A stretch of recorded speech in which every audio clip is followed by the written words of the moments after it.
Okay.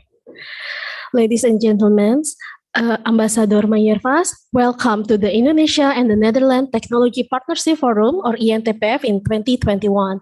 Today, we'll be discussing about carbon tax and trading systems. Can it help to reduce emissions? This webinar is the fifth and also the last webinar for 2021, so it will be a closing one. And it holds in hybrids where we have a number of participants attending live from Utrecht, and also a virtual participation via Zoom, and also live streaming from Ekadin YouTube. First of all, I would like to invite Ambassador of the Republic of Indonesia to the Kingdom of the Netherlands to give his opening remarks. Kepada Bapak Dubes Mayervas, dimohon untuk dapat menyampaikan remarks-nya. Di sini. Langsung ya.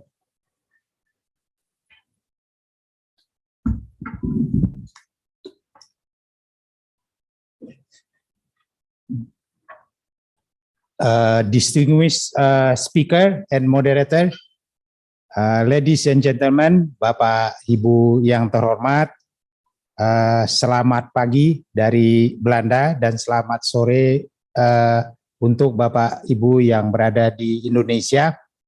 Ada ya? Ada. Good morning from to those attending from here or Netherlands. Thank you very much.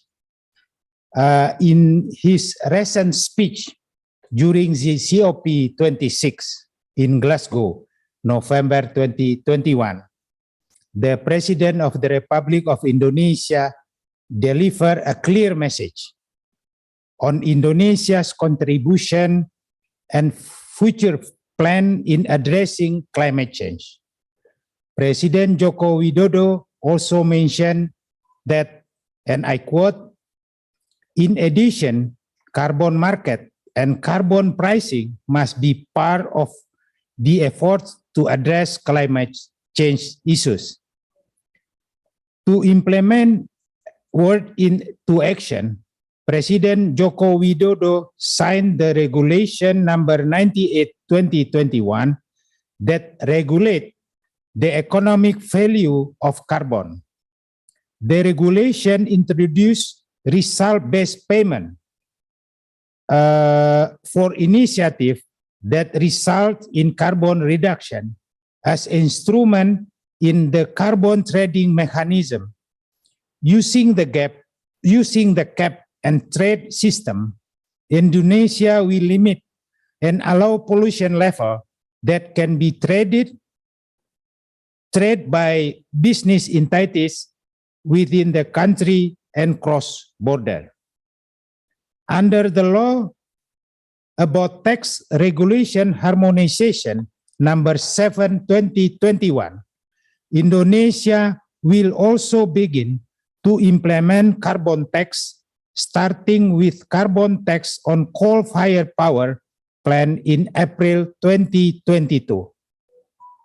I believe that today's topic of discussion is timely to know more on the development of carbon regulations in Indonesia.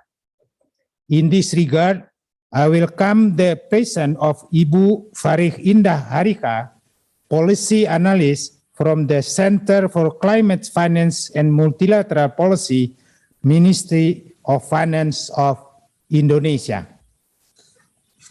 Bapak, Ibu, ladies and gentlemen, the Netherlands, as a member of the European Union, has been implementing the European Union emission trading system, introduced since 2005.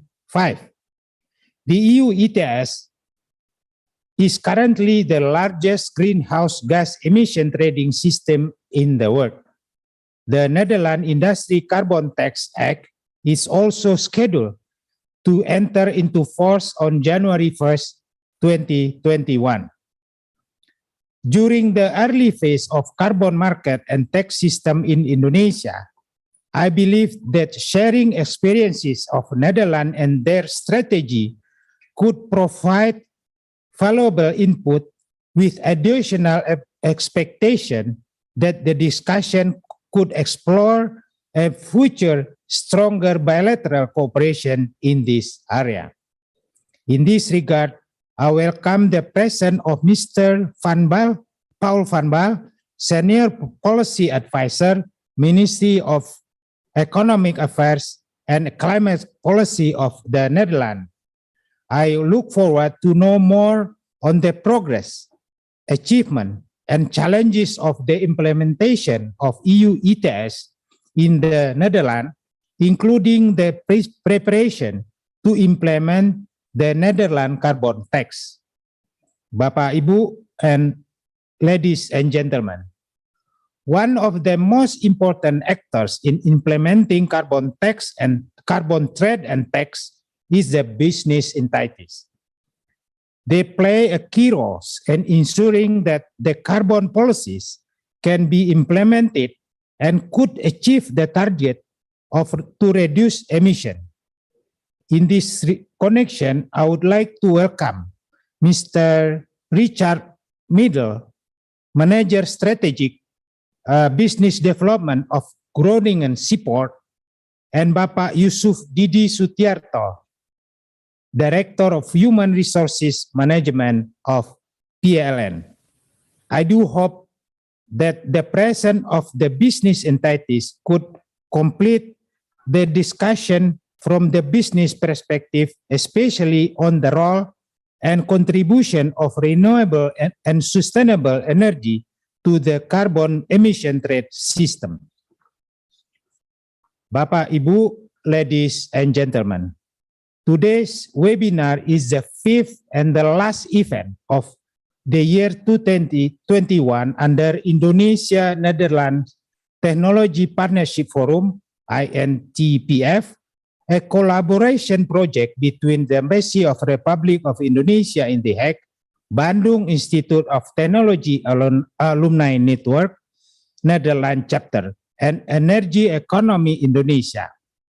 The theme of this year is bridging the gap and harnessing sustainable energy. INTPF is initiative to support the bilateral relationship between Indonesia and the Netherlands, especially the technology partnership, cooperation, and investment. During the challenging year of 2021 due to the pandemic, I highly value the program of INTPF to continue to explore the share of knowledge on technology, especially on the renewable and sustainable energy between both countries. Taking this opportunity, I would also like to mention that one of the priorities of Indonesia during its current G20 presidency is transition to sustainable energy. Therefore, while expressing my gratitude to the INTPF committee, I would like to also extend my wish and that INTPF could continue to play a strategic role in bridging the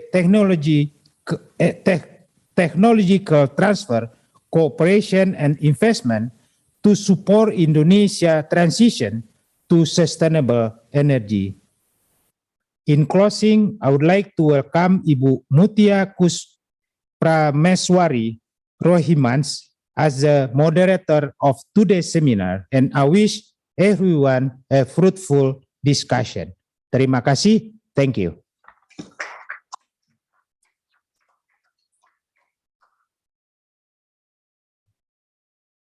Terima kasih Bapak Dubes. As the ambassadors mentioned, the Indonesia and the Netherlands Technology Partnership Forum is a cooperation between Indonesian Embassy in The Hague, Bandung Technology Institute Alumni Chapter Netherlands, and also with the support of ECADIN. And as also mentioned by ambassadors, that we aim to enhance the bilateral relationships, especially in energy sectors, for investments and also technology transfers. And today we are going to discuss about the carbon tax and trading systems, whether it's by Indonesian's perspective and also Netherlands perspective. And here I will also invite Ibu Mutia Kusma Preswari as our moderator for today. So Ibu Mutia is a professional at Shells, and her role currently focus on industrial sectors, decarbonization, and cleaner energy solutions. So she is the perfect person as a moderator today. And prior to that, she also works in the gas and LNG trading business of Shells. I would also like to invite Mr. Paul van Baal, Senior Policy Advisor from the Ministry of Economic Affairs and Climate Policy, and Mr. Richard Middle, Manager Strategic Business Development from Groningen Seaports, the Netherlands. We also have Ibu Verike Indah Arika, from Policy Analyst from Ministry of Finance, as also representative from the PLN, which is a state-owned electricity company. So Ibu Mutia, the floor is yours. Thank you, Mbak Raisa. Please have a seat. Thanks, everyone. Good morning. How are you? Thank you very much for coming here, and good morning for everyone in here. Selamat siang, selamat sore for people joining from Indonesia. Welcome to the fifth session of INTPF 2021. INTPF is Indonesia-Netherlands Technology Partnership Forum, and today we're going to have a discussion on carbon tax and emission trading system. My name is Mutia, as has been mentioned by the MC and also Mr. Ambassador, and I'm very honored to be here with all the distinguished speakers, and I'll be your moderator for today. And as explained by the MC, I'm a professional working in an energy company in the Netherlands, and today I'm here in my capacity as one of ITB alumni, so all my questions, views do not represent the views of my employer. Before we start, let's do some housekeeping. We will have two sessions. The first session will focus mainly on the Netherlands experience from you, also the policy, more explanation about what actually ETS is, right? And what is actually Netherlands, the Netherlands carbon tax. And also we will hear from the industry player. Here we have Mr. Richard, will give us his experience working in Groningen Seaports, listening from first-hand industry experience, how carbon tax and also ETS are being implemented. And also, I would like to highly encourage you to take part throughout the session. So for those of you who are joining online, please feel free to put your question in YouTube chat or also in Zoom chat. And for those of you who are joining here in our Q&A session, if you have any question, please raise your hand and then please come forward to the microphone, and then we will take your question from there. So I hope that's clear. Without further ado, let me introduce you the speaker for today. Next to me, we have our first speaker, Mr. Paul van Baal. Hi, Paul, how are you? Hi, I'm very good. Thank you for Happy to be coming. here. Thank you for coming. So Paul, as has been mentioned, is a senior policy officer at the Ministry of Economic Affairs and Climate Policy.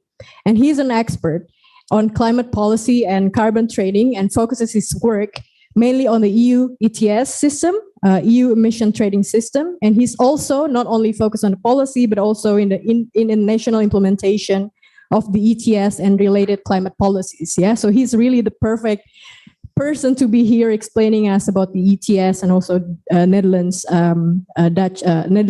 industry tax. And he's also involved in ongoing European negotiation to reform the ETS in line with the EU's new climate ambitions. So without further ado, please welcome again. You're here. Please give a warm applause for Paul van Baal.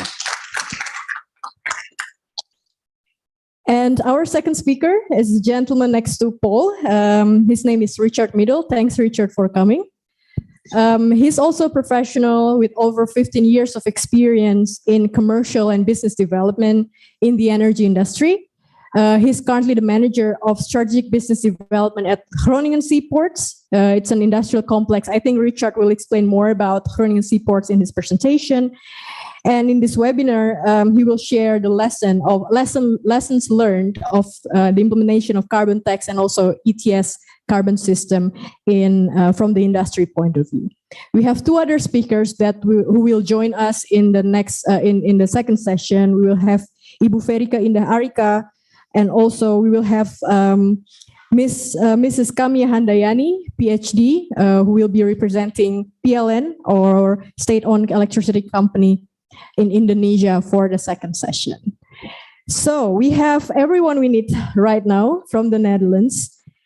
Maybe a little bit of background. I think Mr. Ambassador has mentioned before the background why we have this, and I really like the fact that he used the word timely, because really what we're going to discuss today is a very timely discussion from a recent event of COP26 in Glasgow this year. And if I can give a little bit of summary of key conclusions, among many, the first one is that the net zero pledges cover almost 90% of global emissions, which is good. The second one is a breakthrough on implementing Article 6 of the Paris Agreement, which is about carbon, a global carbon market. Yeah, so the Article 6 of Paris Agreement will pave the way for the development of a global carbon market. In this webinar, we're not going to focus on global carbon market, but we are going to focus on fundamental instruments that enable us to do that, which is, in this case, we are going to talk about carbon tax and emission trading system, or ETS. And in this webinar, we're going to learn from two countries, one who has implemented it, which is the Netherlands, and one who is about to implement it next year, which is Indonesia. And to start, I would like to give the floor to Paul, maybe because for some people, ETS, carbon tax, is something that is really, really new.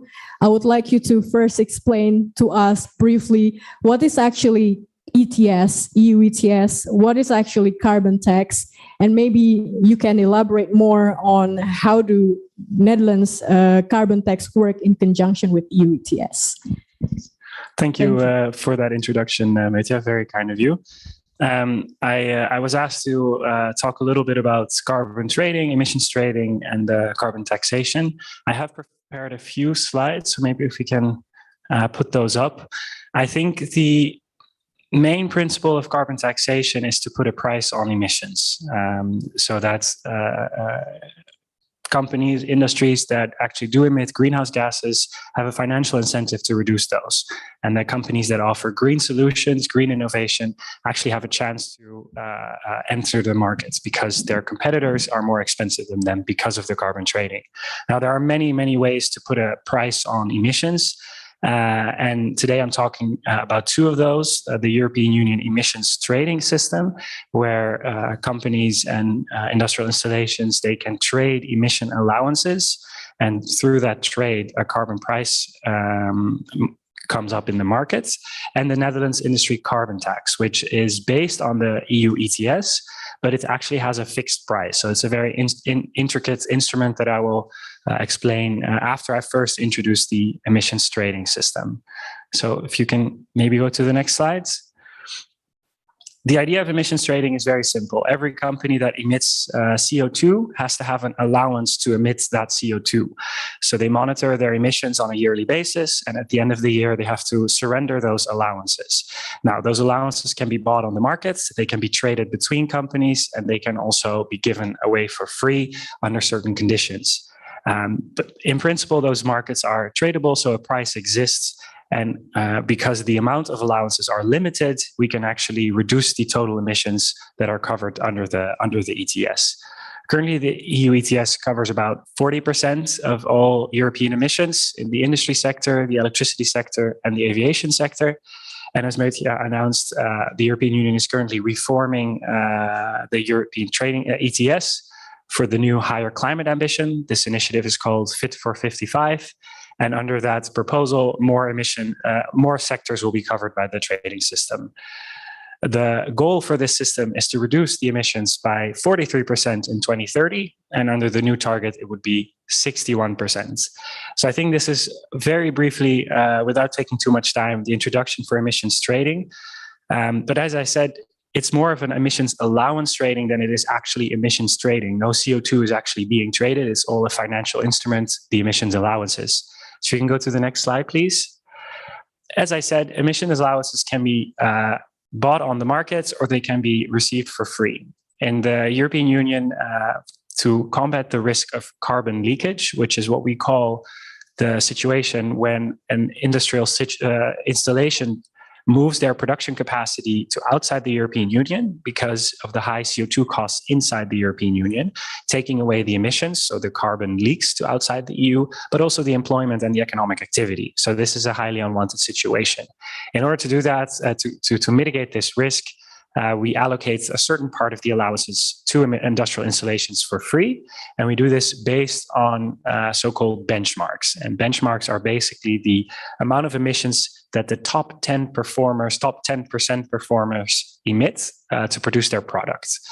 And on the bar chart that you can see that a producer that is very efficient will actually have a surplus of free allowances that it can sell on the market. So it has a financial benefit.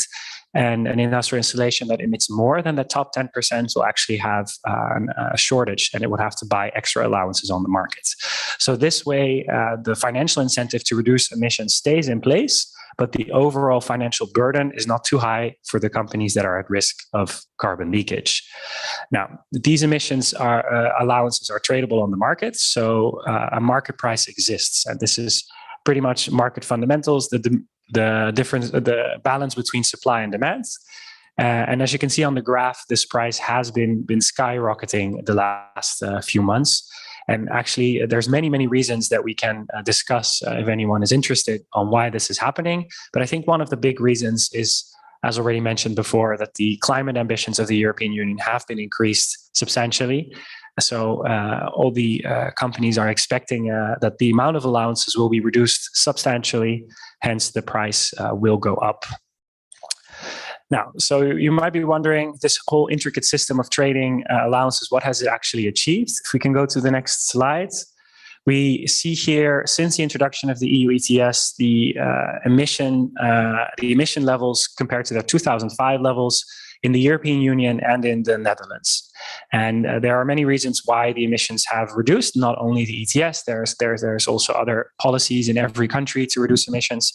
But this graph does give you a little bit of an insight in that. You see a small dip around the economic crisis that started in 2008, and then in the Netherlands, at least, an increase in emissions after that. But I think the biggest lesson learned here from this graph is that the European Union emissions have decreased much faster than they have in the Netherlands in the ETS sectors. And the reason for this is because there's a harmonized CO2 price across the EU, meaning that the most cost-effective measures are taken first. And those do not necessarily have to be in the Netherlands. So, for instance, coal power plants are much more present in other countries, and those will be the first to generally be phased out under carbon pricing because they have the highest carbon emissions. In the Netherlands, we have gas power plants, which are a bit more efficient, so they will actually only later be phased out in the transition because they have a lower financial incentive to do so. And this is the same for industrial installations that are highly efficient. Newer installations, for instance, they will only later on decide to reduce their emissions because the price is still a bit low. So as I mentioned before, this is the overall emissions levels, but the two main sectors in the ETS are industry and power. And we're also talking about the industry carbon tax today. So maybe if we can go to the next slide. Here you can see the emission developments in the Netherlands ETS sectors for the industry and for the electricity sector, the power sector. And here you see a huge difference, that the industry has actually increased its emissions since 2005, even though it has been subject to the carbon pricing, whereas the energy sector has decreased its emissions much more.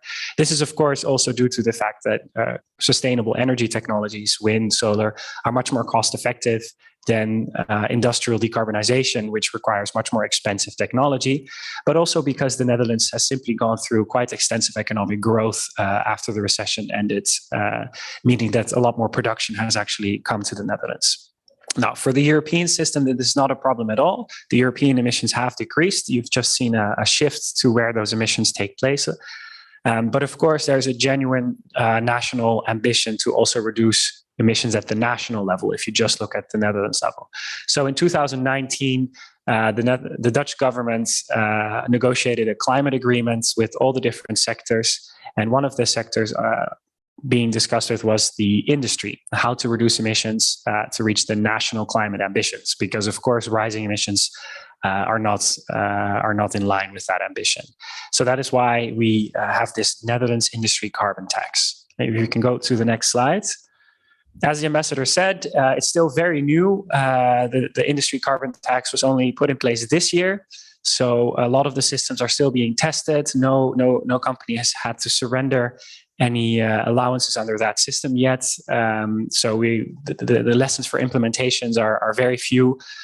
But the idea is, in principle, that there's also national emissions reductions. There's a goal of 14.3 megatons of CO2 that have to be reduced by 2030 within the industry sector. So the scope here is the ETS industry, but also some industry that are not covered by the EU ETS.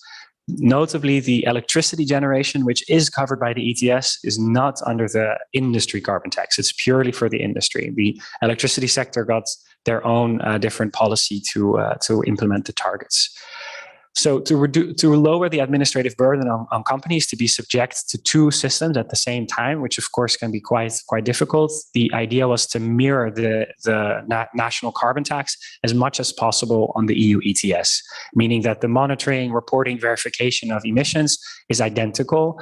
The price of the carbon tax is actually a price which is a minimum, let's say, on the EU ETS. So if the price of the carbon tax is lower than the ETS, no installation has to pay. And if it is higher than the current ETS price, only the difference has to be paid. Of course, for those installations that are not subject to the ETS, they always have to pay the full price. Since the price is only at the introduction 30 euros per ton, whereas in the graph you could see before that the current ETS price is much higher than that. For the coming years, we do not expect any industrial installation to pay under the national carbon tax, but most likely around 2024, 2025, the Netherlands industry carbon tax will be higher than the European system, so further incentivizing national emissions reductions. The carbon tax is not levied on all emissions. Also nationally, we are concerned with the risk for carbon leakage. So we came up with an intricate system to determine which part of the emissions are so-called abatable with current technologies, which part industry could feasibly reduce. And those are the emissions that are actually taxed. The emissions that are not yet abatable under that system are not taxed. So we call it a marginal tax rate only on the part on top of that unabatable emissions. And that is actually based on the ETS benchmarks. As again, I said, those are the top 10% performers. So we are basically telling our companies that we want them to go to the technology level of that top 10% at the EU level. Of course, we need to keep in mind the 14.3 megatons. So there's a correction factor there, but that might be a little bit more too detailed. But I think that in principle explains the two systems and the reason why we went from purely an European system to also a national system. And I think I'll leave it at that for the explanation. Yeah, thank you very much. I think it's very clear. I hope it's also clear for you. Thank you for your explanation. And I think if I can summarize, for the reason why the Netherlands have Netherlands carbon tax on top of EU ETS is because they want to have more tax and also more tax on top of that to be able to reduce the carbon emission even more. Although in the implementation itself, it has just been introduced this year in 2021, and the carbon price, as you can see from his graph, is higher than the tax itself. So there is no surcharge now for the industry. But the plan is that in 2024, so the forecast will be the 2024 price will be higher. So then the industry will start paying. And then for the moment, we will, the Netherlands focus only for the abatable emissions. So it doesn't cover all. And I think that one thing about carbon tax and EU ETS, but also I believe to go far, we also need to see if this system incentivizes the penetration of renewable energy, the adoption of renewable energy technologies, for example, right? Because carbon tax is one thing, but you also need some other instruments to, to make industry switch from coal, for example, in this case, to gas, or from gas to renewables. So how about Netherlands in this case? Do you also have other instruments to incentivize industry players to start adopting renewable energy technologies? Yes, I think that's a very valid question, and of course, we have lots of other policies in place as well. We always talk about a stick and a carrot approach. So you have to have a stick so that a company actually feels pressured to implement change. If it's not willing to do so, that you have a stick to sort of make sure that this happens, but also a carrot, because you want those companies to also thrive and those companies to stay in your country. So, of course, the carbon taxation is on the one hand the stick that we are talking about. If you do not reduce your emissions, you will have to pay a hefty sum. So we are talking about large amounts of money for the Netherlands industry carbon tax. But then the carrot on the other hand. So I think the most important one that we have nationally is a subsidy scheme called the SDE++. And in principle, all CO2 reducing technologies that industry can use, so that but also renewable energies can actually apply for that subsidy scheme. And you get a rolling subsidy scheme every year, depending on how much CO2 you actually reduced, you get a subsidy based on that. So in the end, you are free to choose which way you want to decarbonize. It's technology neutral, and that subsidy scheme supports it. Okay, so it's both, yeah? So we need carrot and we also need the stick. And it's good to know that the Netherlands have both. And I'm curious to hear from the Indonesian speakers, do we have both, or do we only have like one, or even do we have more than what the Netherlands have currently? Let's see in the second session what the speakers have to say. Yeah, so Paul, maybe just one last question for you, because you've seen the implementation of both, and anything you would like to tweak from the current system. What do we still need to change in the Netherlands, or do you think it's perfect already? It's just the market fundamentals that have gone wrong this year. No, I think of course there's many things that can be improved. We are, as we say, working within the system. If you design an ideal system from the scratch, you will always make different choices than when you have to implement something in a functioning society. So there are many things that, of course, can be changed. But I do think for the Netherlands industry carbon tax right now, because it's been implemented just now, the focus should really be on the implementation. Because companies, they at least we'll hear maybe if my co-speaker disagrees, but they do benefit from long-term clarity on what the policy is going to be, what the regulatory schemes are going to be. So I wouldn't advocate changing the industry carbon tax right away now. But I do think one element that has been gaining more attention is that large emitters or large companies, they need also, for instance, support on their infrastructure. If you want to decarbonize electrification, if you want to implement hydrogen solutions, you need to have the infrastructure to actually deliver that to you. And there's generally a very large role for the government to ensure that that's the case. And a company will never make an investment decision that will cost, millions or billions, if it's not sure that the facilities that it's placing on its site will actually be able to get the energy that it needs, for instance. So I think there is a large role for governments and for the Dutch government to sit together with the large industrial sites in the Netherlands to come up with plans to actually make sure that what is needed gets there. But on the actual policy side, on the taxation side, of course, it's not perfect. There's many things that we would like to change, but we want to see first how it lands. Thank you. So I think it's also a nice segue to the industry players, because he's been nudging, okay, let's just hear from the industry players. Are they happy with the system, right? So we have here Richard, and then, I would like ask the same questions to you, but then probably because you're from Groningen Seaports, it's probably nice for us to hear more about the Groningen Seaports, and then we will go to the questions of what the industry in Groningen Seaports have experienced so far from this. Do we have good stories, bad stories, anything? I'm curious to hear, and also maybe after that I'll be back to Paul just to give a comment on the first-hand experience. So I'll give the floor to you, Richard.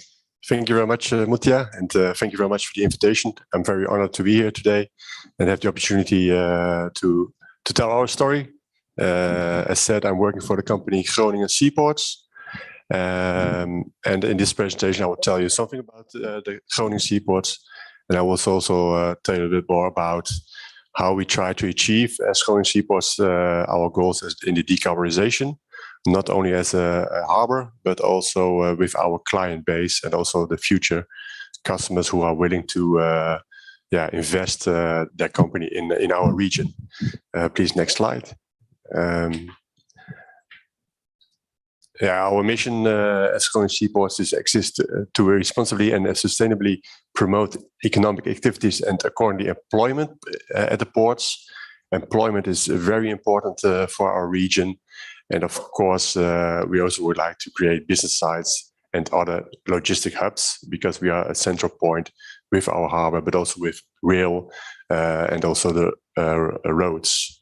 So that's what we try to achieve. Please, next slide.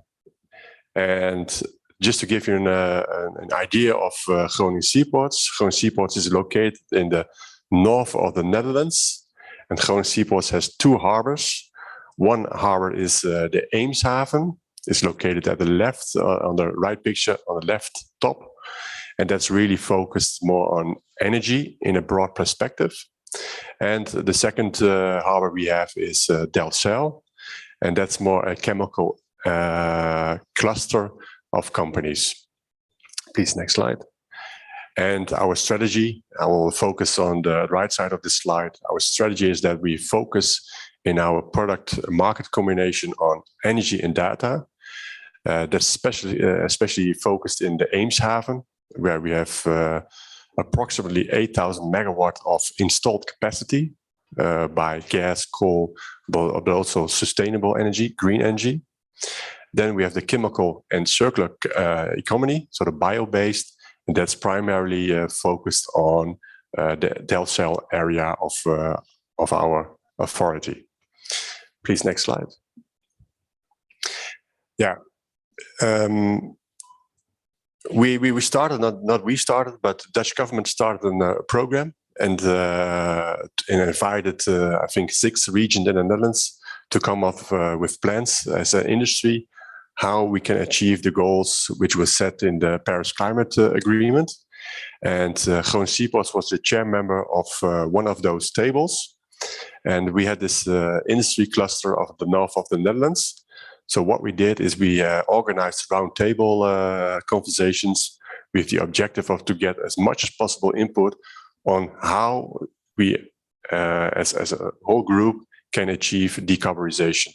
So at the end of the day, 7 solutions came up, and those are presented in the slide. So it was energy efficiency, change of hydrogen, so electrification, but also the hydrogen, of course, process innovation, green raw materials, so the green molecules or bio-based, circularity, use each other's input-output in your processes, system innovations, and of course, carbon capture, storage, and CCU.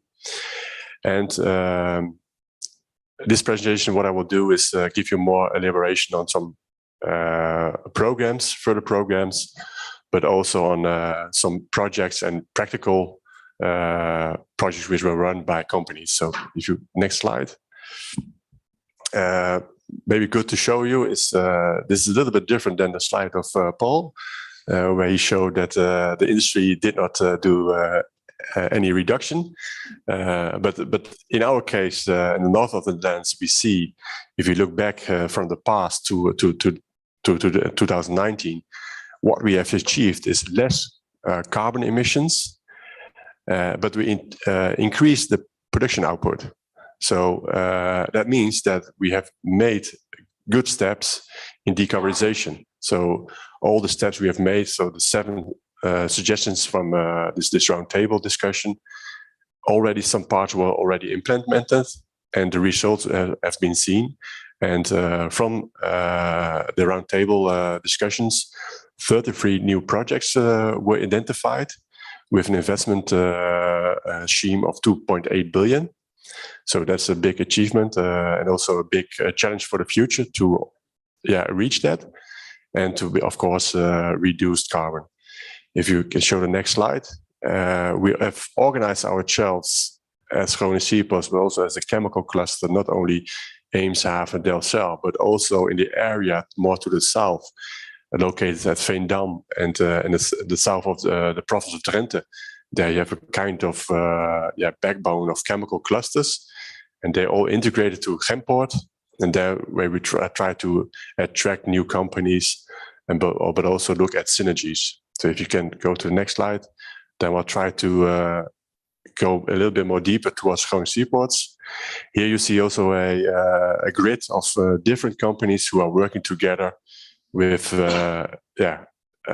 trying to achieve synergy effects. And I think it's good to know that in the north of the Netherlands, we produce approximately 20% of the chemical products which is needed. If you go to a little bit the next slide, please, then I'll deepen out our Delfzijl area, the chemical cluster. You see also a lot of companies with the dots and a lot of colored lines.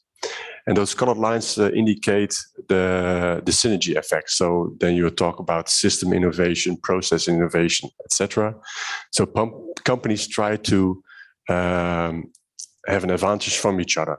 And if we go to, and I will have another showcase of that later on this presentation, which will state a little bit more about this. So here we are really looking at synergy effects, and as Groningen Seaports, we try to accommodate that. So if company A and B want to work together, but the infrastructure is needed, then Groningen Seaports will invest in the infrastructure that this business case can profit, and this will help us also to decarbonize. If you go to the next slide. Yes, from this round table discussion we had with the industry, we made a connection with the infrastructure. And like Paul already mentioned, what is very important, if we have all these ideas and projects, you also have to make sure that if you want to go to electrification or hydrogen, you need the infrastructure. So there's a big challenge for us in the north, because we expect in 2025 that we need approximately 1,800 megawatt. Currently, it's about 400 megawatts, so that's a real steep increase, and that's all has to do with we need green energy. And if you look at 2015, the number will be around 17 gigawatt. So that is really big challenge for us to help in the decarbonization. If you go to the next slide. Like I said, one of the topics which came out of Roundtable is we have to shift towards hydrogen. The Netherlands is known for the natural gas, but we need to move away from natural gas for different reasons, of course. And here we see why the north of the Netherlands is very popular as a location to accommodate the hydrogen. So first of all, there's a huge offtake market for hydrogen. GasUnie, the big infrastructure company of the Netherlands, is located in the north of the Netherlands. We also have a high potential of offshore wind, which can be accommodated from the Eemshaven port. Furthermore, we have strategic locations. We have a dense and available infrastructure because we have the natural gas infrastructure, which can be turned around to the hydrogen infrastructure. Furthermore, we have storage places in the north of the Netherlands. And furthermore, we have a lot of universities in which we can build up knowledge and create innovation hubs. If you go to the next slide. Okay, so this is one. If you look at our Delfzijl region, I said we try to connect different companies towards each other. In this case, the company Nobian achieved a reduction of approximately 100,000 tons of CO2 emissions by working together with two other steam production units. So they were producing steam by natural gas, but the other two ones were producing natural gas by burning plastics as an incinerator. And we had a biomass plant who was also producing steam. And if you look at this total cluster, then the end effect of it was that Nobian was achieving this nice and very good CO2 reduction. So this is really an example of working together and have a system integration and working towards ecosystems. If we go to the next slide. Yeah, this is news of, I think, 2 weeks ago. In the Eemshaven, we have Holland Malt. Malt is a product for brewing beer. And they have a program that they want to be emission-free in 2024. What they do is they need a lot of heat for their drying process. And they will be installing heat pumps. And with the heat pumps, they can reduce their consumption of energy with 70%, but still there will be 30% energy consumption. And what they do is they will not purchase it from a coal-fired plant or a natural gas-fired plant, but they will contract wind and solar energy. And with that package, they become emission-free. So there will be the first malt factory worldwide who will be emission-free. So, and that's also located in the Netherlands, and the malt is, I think, exported worldwide. So if you drink in the Netherlands a beer Bavaria, then the malt comes from this plant. If you go to the next, yes, thank you very much. Paul was already talking about sticks and carrots. I think I mentioned some projects which were more like the carrots, where companies was driven by their own incentives to reduce emissions. And I think I have two examples of where those two companies face or experience the stick. For instance, if you look at the left side, that is ESD. They produce silicon carbide, which is used in cast iron, these particular filters, refractory grades. And on the right side, we have Aldel. It's a alumina producing company.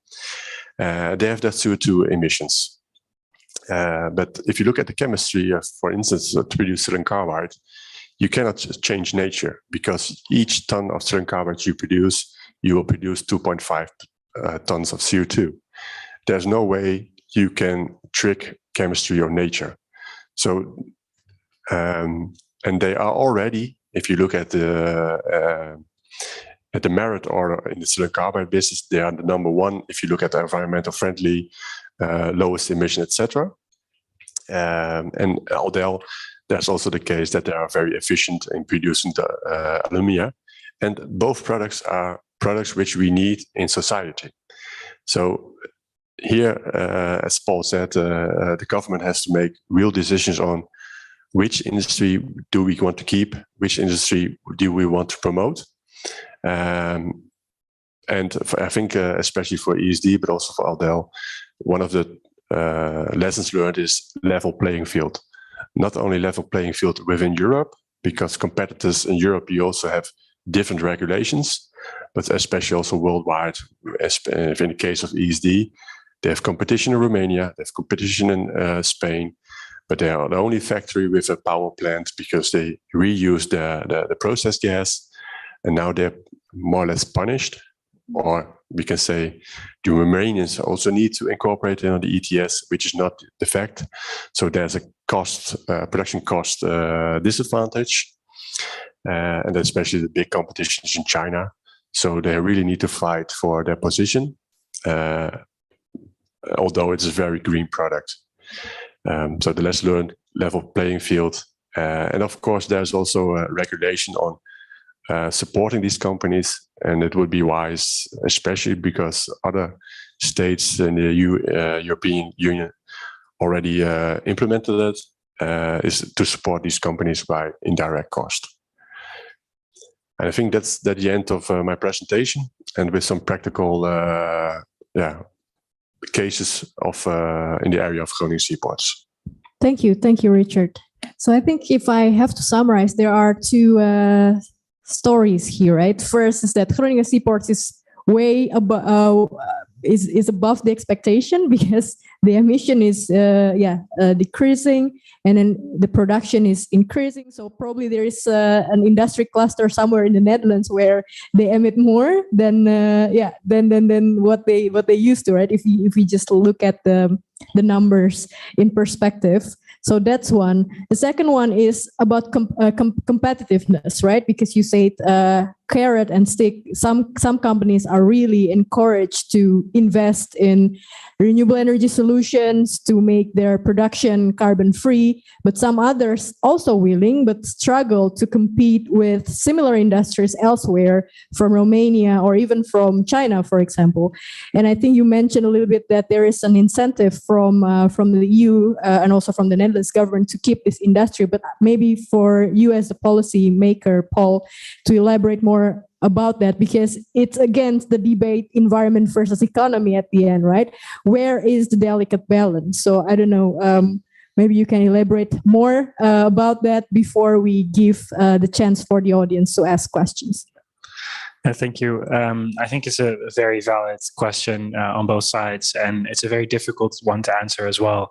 Because on the one hand, the EU and the Netherlands, we have very, very ambitious targets, the most ambitious targets in the world.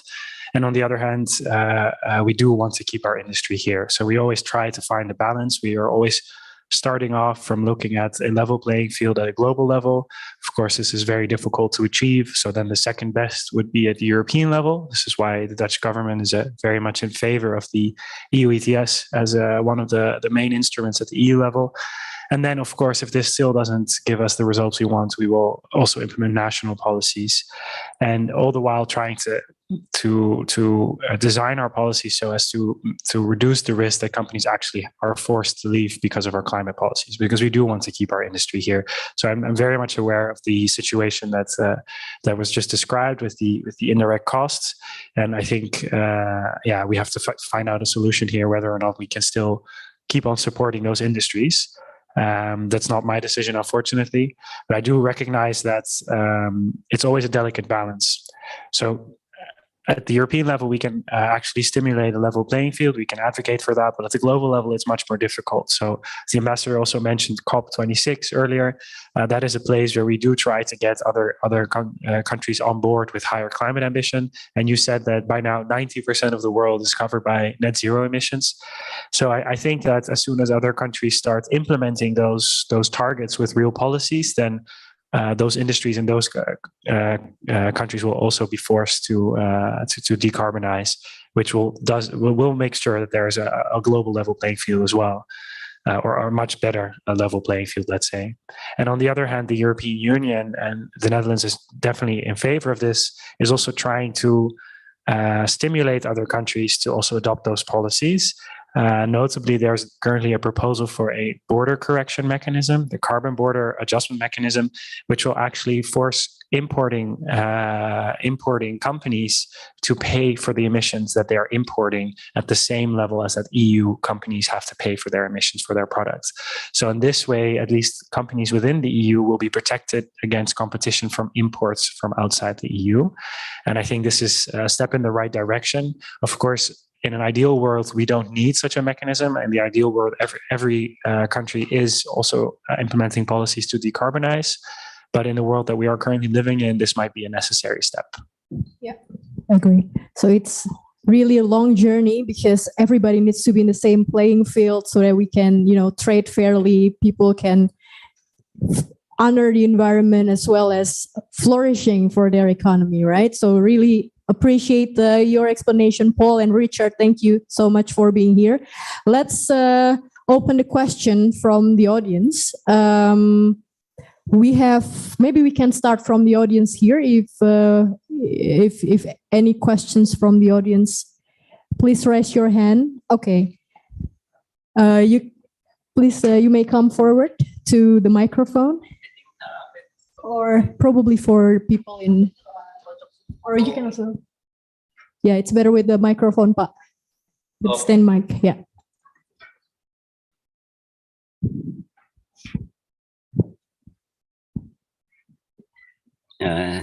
Thank you, moderator, and also thank you for, I have to read, Paul and Richard for your important presentation.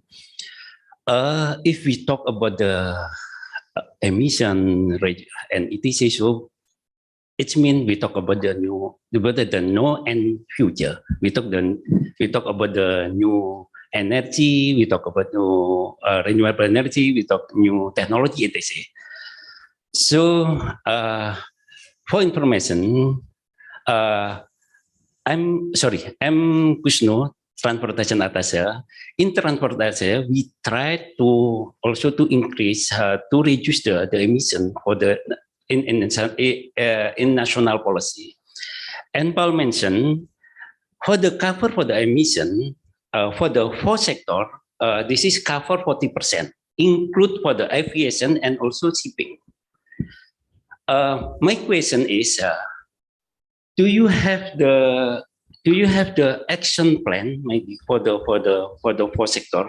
This is cover because this is cover 40%. To reduce the emission. This is maybe you have because I want to learn how to because aviation and also shipping is contribute. I think the bigger.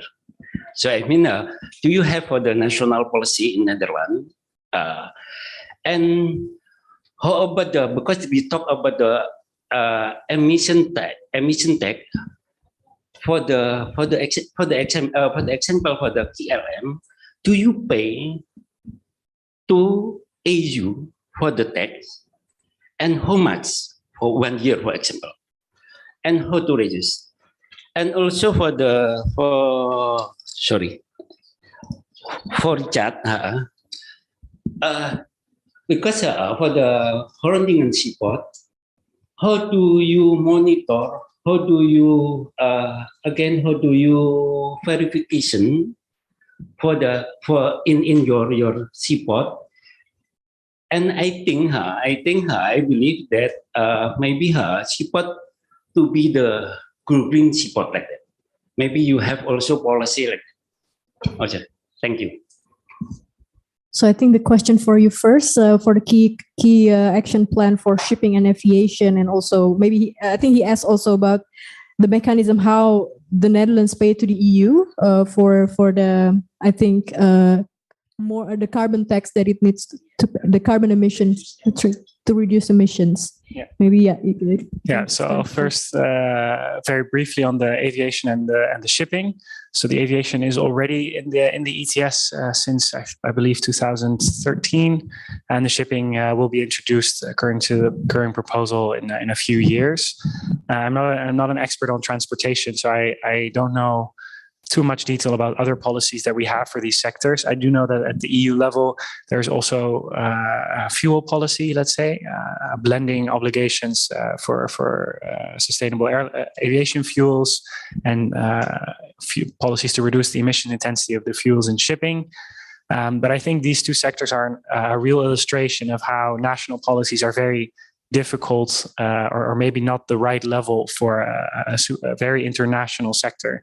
Aviation, of course, is very easy to implement national policies, but in a sector like that, I think global policies and or European policies are much more effective. I hope that answers your question a little bit. Yeah. And then on the second question, how much, if I understand it correctly, if we pay to the EU for the emission reductions, that's not, luckily, that's not how the system works. So we do have companies paying for their emission allowances, and that money flows for the most part back to the member states. And member states can use that money to actually stimulate decarbonization further. So there's no direct transfer to the EU on that. And for the industry carbon tax, it's actually the same. We don't expect large amounts of revenues from that, as it's only on the abatable emissions, and it's only it's currently at a lower level than the EU. So we don't expect any large sums there. But that also flows to the national budgets. Okay, thank you. I hope that answers. But thanks for your question. And yes, to repeat the question, I think you have asked me if there is a monitoring system in place for Groningen seaports. I would like to answer that question in twofold. One, based on Groningen Seaports, we had this roundtable discussions with the industry. So we have a data safe room where all the industry put in their figures based on an NDA. Of course, that's classified information to a certain extent. And we agreed as a group with also the infrastructure companies to make an update on a 2-yearly basis. So that's how we will follow up the achievements and how the development will be. The other answer to my question, is the Dutch government also has the ETS. And from my experience working at the ESD, on a yearly basis, each company who is registered on the ETS has an obligation of a monitoring protocol. So they have to show the Dutch emission authority what their emission is on a yearly basis. And then you have your free allowances, and then you also know what allowance you need to buy and what maybe you can sell. So the Dutch government is monitoring the emission of the companies and industries. But as Groningen Seaports, we have an agreement on this round table to do it on a 2-yearly basis.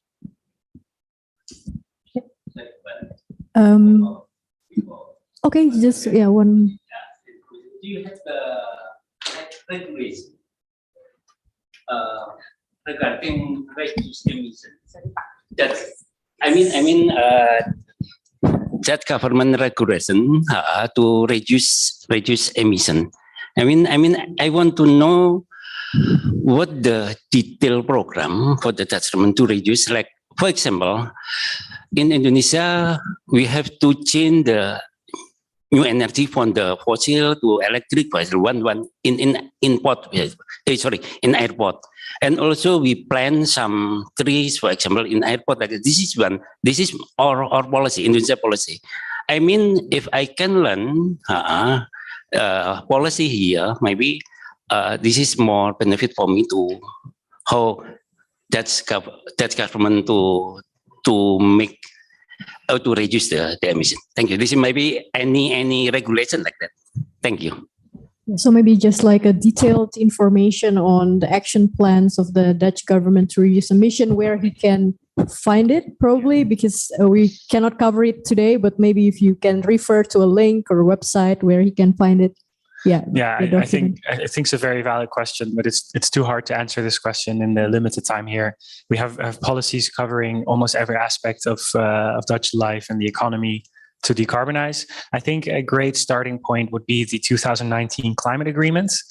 It's the climate accord, I think, and maybe it's a better translation. And here we really go per sector. So industry, electricity, transport, buildings, agriculture. And there we have detailed agreements and detailed policies on how we are going to reach the climate targets. I think that's So it's 2019 climate accord, right? Yeah. So you can find that document. I think it's also available online, I believe. Yeah. All right. So we also have a question from the audience online. To Paul, Richard can also add, if the Indonesian government applies the carbon tax, the operation cost of coal-fired power plants will be impacted. As such, electricity generation costs will increase, and so does the price charged to people and industries. It will impact to national economic growth. Can you please share us the story on how the Netherlands finally decided to apply the carbon tax, and what is the current carbon tax today, dollar per ton? There's many questions in one. I think the first is very explanatory, and it's indeed correct that the carbon price will increase the price of electricity generation, but it's a bit more nuanced because it only increases the cost of the CO2 emissions of electricity generation. So if at the same time the CO2 emissions of your generation go down, invest heavily in wind and solar and other sustainable energy technologies, then the actual impact of the CO2 tax on the electricity price is mitigated because there's less CO2 emissions. And that's, of course, the end goal. So yes, there is an increase in electricity prices, and we see that now in Europe and elsewhere as well. But of course, the end goal is that there is no impact of the CO2 price on the electricity because there are no more CO2 emissions. So it's a balance there.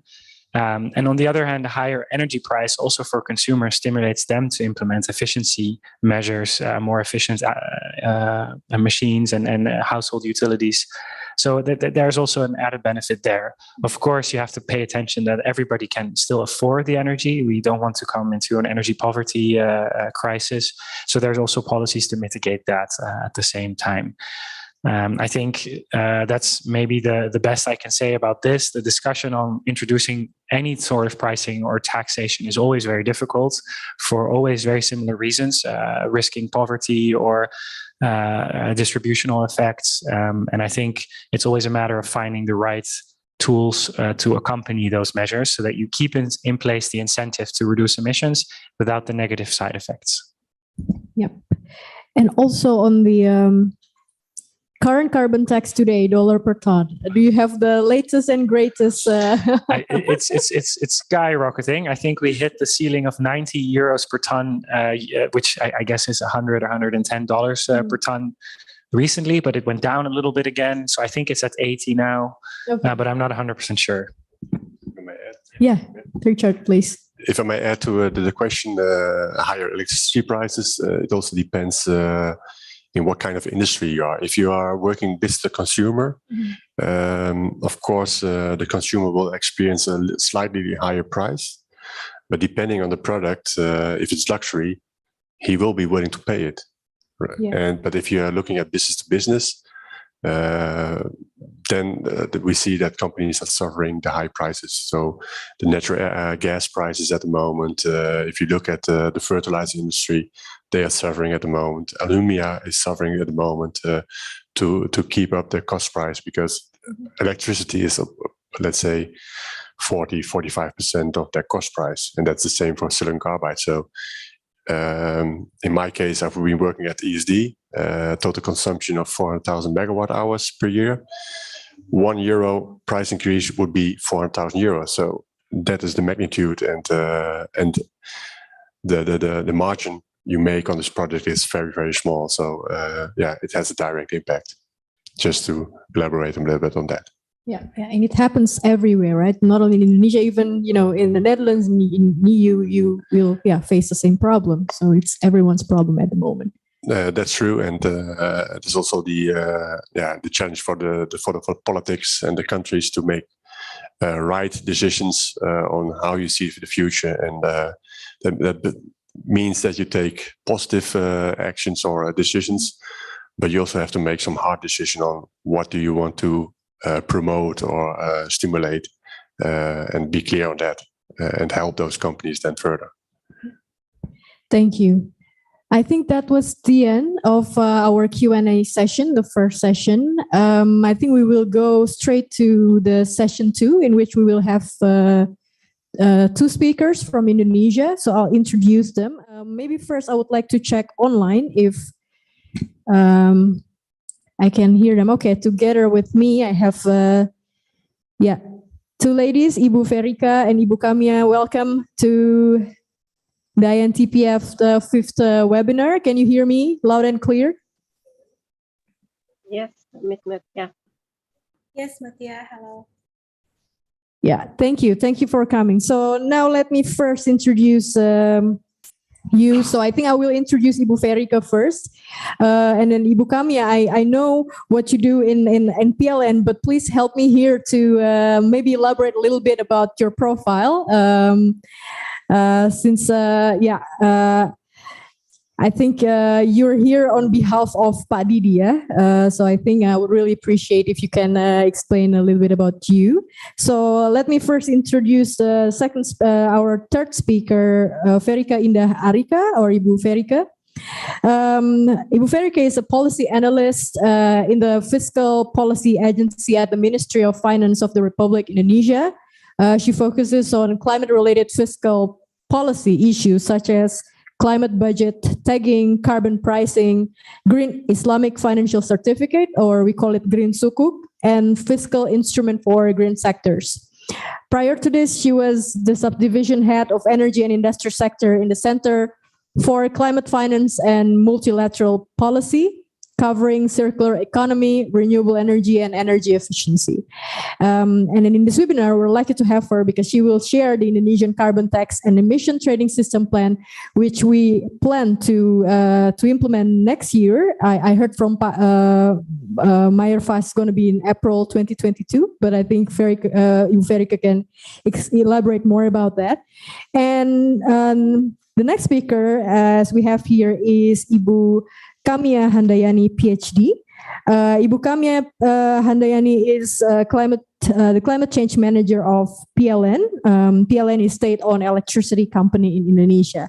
Ibu Kamia, do you want to add one more two sentences about your role in PLN? I think that would be enough, but I just want to convey the message and apology from our director, Pak Didi. He's still in the meeting with the parliament, so he's not able to attend this meeting. So allow me to represent him at this opportunity. Thank you. Yeah, thank you, Ibu Kamia. So let's first start probably from Ibu Ferika, because we have spoken here for almost an hour in the Netherlands, and I believe you dialing in. So I would like to first ask your opinion about your impression, your summary about the presentation from Paul and Richard. So Ibu Ferika, what are your key takeaways from our conversation here in the Netherlands? Yeah, Indonesia is start to establish, so not yet implement the carbon pricing. So learning from other country is very important for us in developing establishing the policy and implementation for the carbon pricing. Netherlands, as part of the EU, is one of the object of the study in our side, and it is very interesting that the carbon tax will be implemented in the industry, while we actually start in the energy sector before we start to develop in the other sector. So it is very interesting, and actually there are many questions in my head for the speakers, but I know this opportunity has very limited time, and there are many attendees that should have opportunity to ask the speakers. So if there is a time in the session 2, I will happy if the speakers from Netherlands can also explain maybe about how they set up the cap, how they arrange the interaction between sectors and other technical things like that. I think that's all from me, Mutia.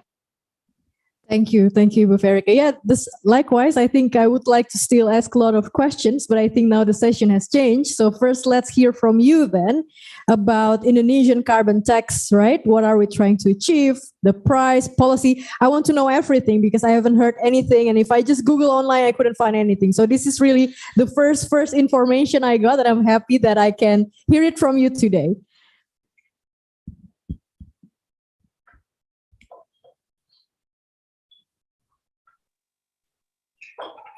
Can I start sharing right now? I think we're still trying to get your slides online.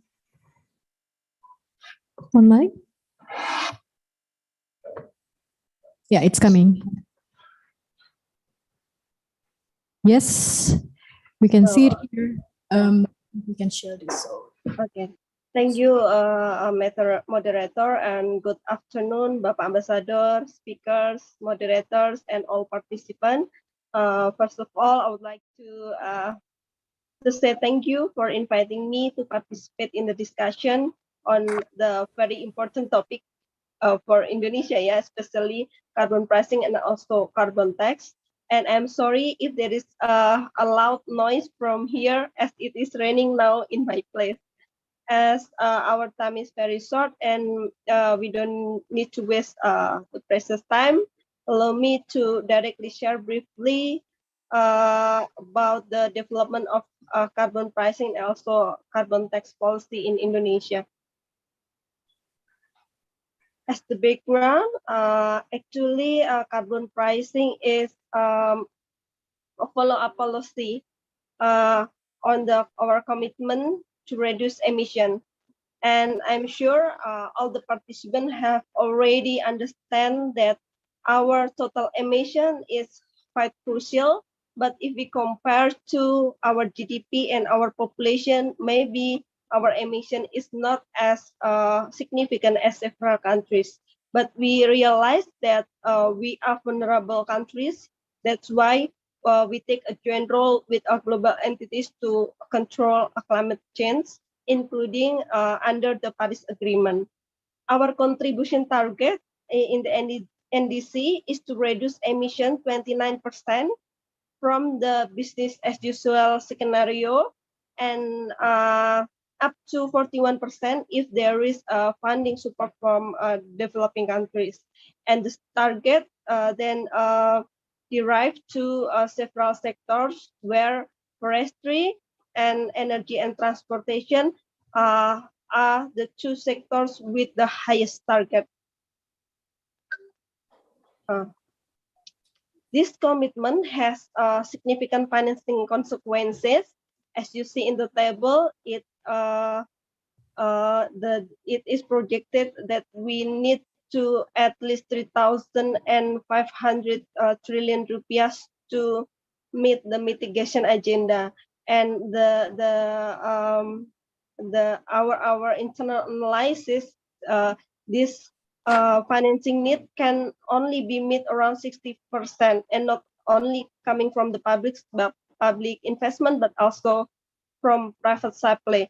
It means that the government need to intervene by innovative policy to mobilize funding so that the climate agenda can be met. And we have already identified the source of funds, and our policy directed into two kind of policy. One is to optimize what we already have, and then the second one is to mobilize the funding.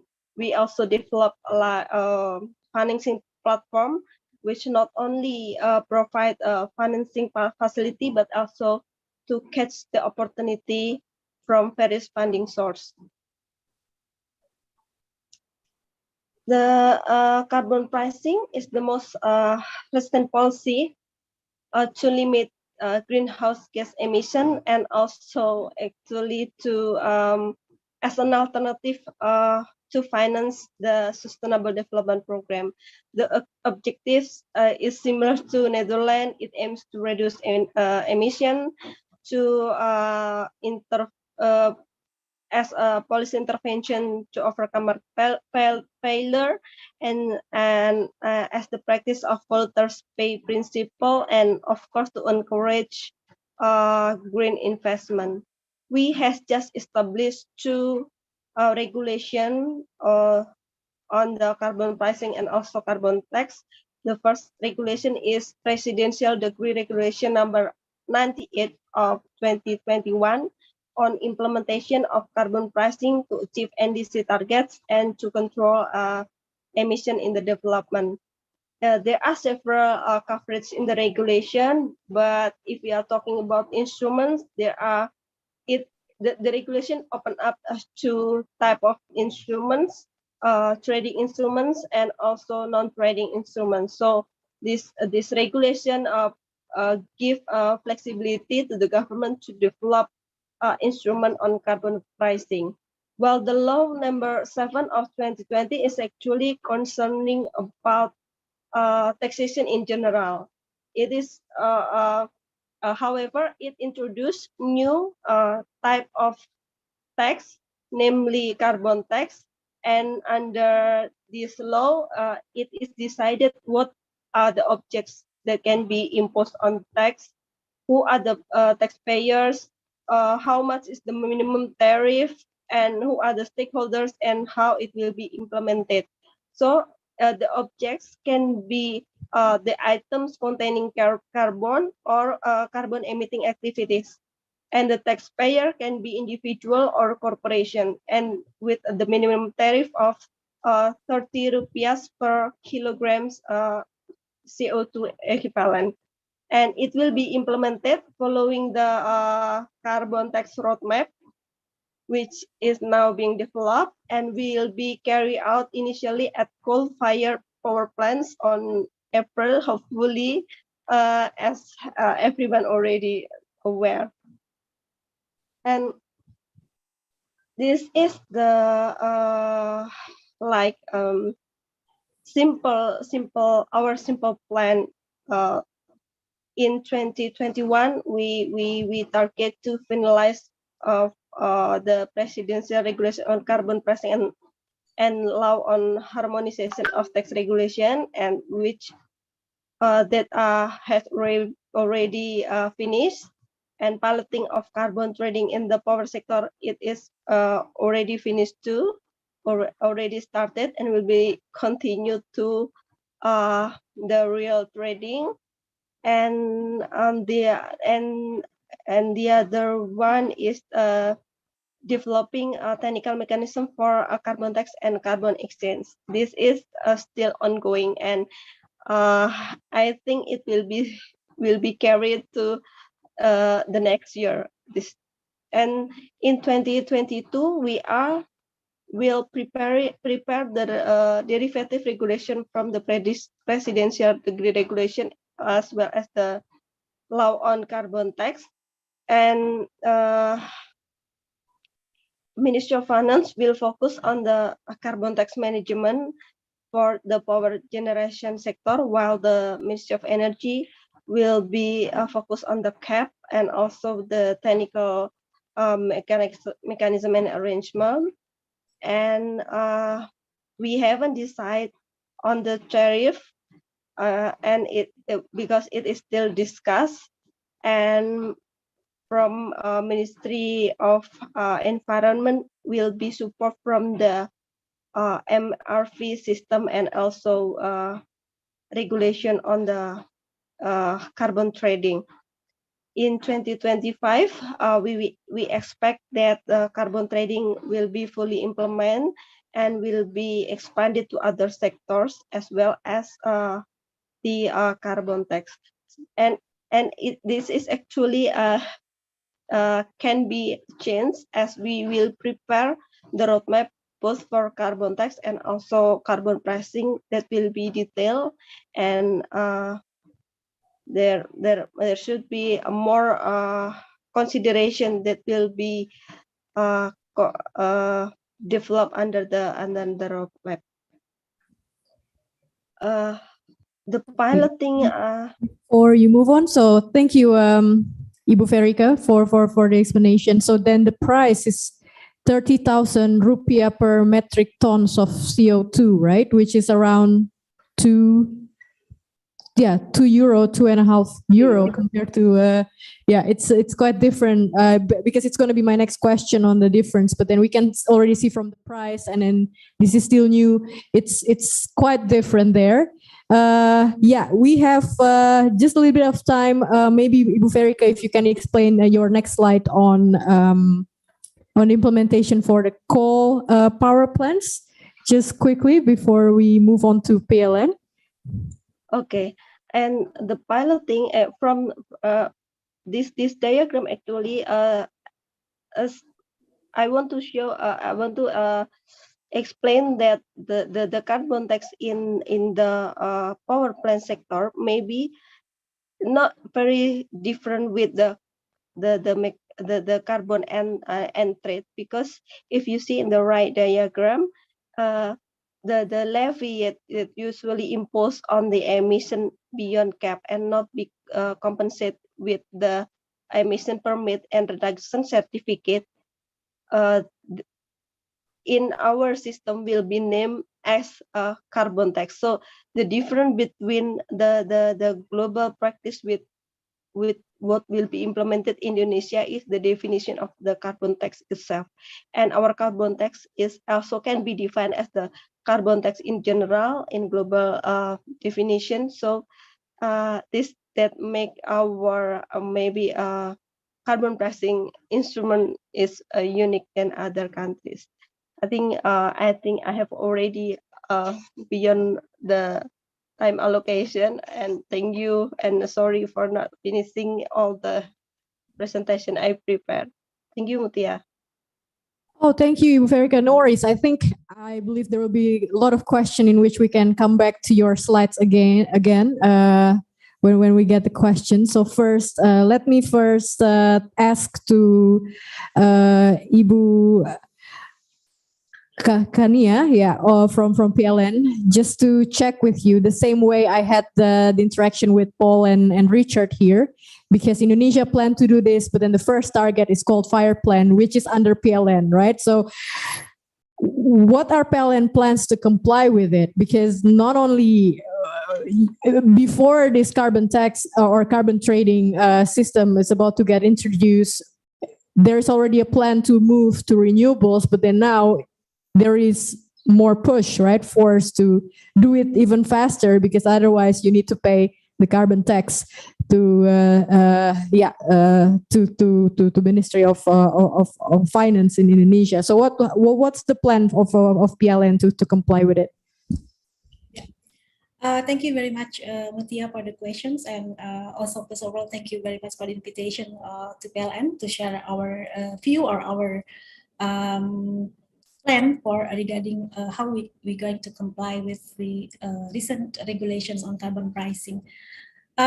So we realized that carbon pricing is one of the strategic pillars to meet the Indonesian NDC by 2030, and also to achieve our carbon neutral aspirations in 2060.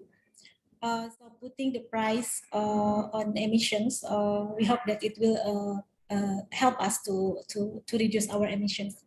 Allow me to share our presentation that we have prepared. So again, Bu Verika already mentions about the trial of the emission trading system that was just happened this year during the March until August, in which PLN play part, the major part in the pilot phase or in the trial of the ETS in Indonesia. But maybe allow me to introduce or to communicate our roadmap first regarding the how as a company we want to reduce our emissions, because it is also related to how we are going to comply with the carbon pricing. So as I mentioned that Indonesia has the target to NDC to meet the NDC, also mentioned already by Ibu Verika, that we have to reduce our emission by 29% in 2030 with our own effort, and 41% with international support.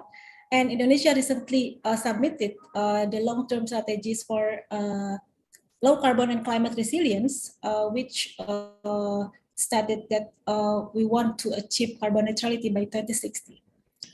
So aligned with the government aspirations, we also already we are one of the 6 companies in Asia, utility companies in Asia that already announced net zero emission aspirations.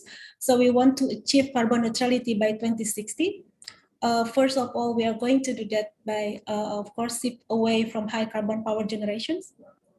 And there is a roadmap for short term and also for long term decarbonization. So for the short term, we want to achieve, or we want to deliver the NDC target of Indonesia for the power sector, because NDC has different target for different sector, and power sector under the NDC, under the energy sector has a major part, around 53% of the reduction from the energy sector sector is expected to come from the power sector. So we, as the key players in the power sector, of course, PLN want to deliver the Indonesia's NDC target, and we are going to do that. We are doing it right now, is by expanding our renewables capacity. So we recently already issued our latest power development plan from 2020 to 21 to 2030. In this plan, we are going to reduce around 90 million ton of emissions compared to business as usual, which will be achieved by expanding renewable energy, according to our plan, we will have addition of 21 gigawatt of renewable capacity. So the addition of renewable capacity is actually much larger than the addition of fossil fuel, which is 52% until 2030. And the fossil fuel addition is only limited to those that have been constructed or committed, because PLN is also the sole off-taker of electricity. So we also purchase electricity from independent power producers. And in the past, we already have made some contract with the IPP that we have to respect. So for that contract, we still continue accepting those fossil fuel, but we have committed and we have announced that we will stop new development of coal power plant. And also already announced by the government and also by PLN that we will gradually retire our coal plants starting from 2030, and by 2050, by 2056, coal power plant will be completely gone. Except if at that time the cost of CCS, for example, is more attractive than the cost of renewables. So we haven't we still doing our simulation for the exact technology mix that will be there in 2060. And for we also do the biomass co-firing. So this is the conversion of coal into biomass. And then energy efficiency improvement and grid loss improvement also, and also some gas expansion as switching from coal to gas as the transition before we have convert purely to renewable, because gas has during this transition we still are going to use gas. And for the long term, we will add more renewables. We hope that at that time the battery storage cost has already very low, so it will compete with the baseload power generation plant from fossil fuel. So we want to combine renewables and battery storage, and also with interconnection, because most of the renewables also the potentials are also outside the Java Bali, but the demand, of course, 80% of the electricity consumption in Indonesia is in Java Bali. So interconnection is also key here. And we also want to use hydrogen co-firing. I see that in the Netherlands, this is something that already like doing right now, but in Indonesia, we still doing a study on this one. And also it is possible to use carbon capture and storage to reduce a lot of emission from coal and gas power plant. And also we will add more coal plant retirement, as we already targeted until from 2030 until 2056. And besides that, shifting away from high carbon power generation, of course, we will also, on the demand side, we also want to push the use of low carbon technologies, like the use of induction stove or electricity stove. It is very common in the Netherlands, but in Indonesia, we're still using gas for cooking. But along with the switch to cleaner electricity, the use of induction stove will reduce emissions. And also electric vehicle, which is very efficient compared to ICE vehicle. So this will reduce emission even at the current grid emission factor, or the current energy mix in Indonesia. And of course, solar rooftop and energy as a service is also something that we look for. And we also want to expand our renewable energy certificate product and carbon credits. And this is one of the emission trading scheme which we are going to discuss right now is actually part of our pillars to achieve net zero emissions. And as the foundation, of course, we have to build our internal capacities or capabilities in terms of low carbon technologies, and also in terms of our ability to make this decarbonization plan happen. So it's already, I think, explained in the slide of Ibu Verika. I just want to emphasize the mechanic, how was the trial happened in Indonesia. So this is part of the Ministry of Energy and Mineral Resources initiative.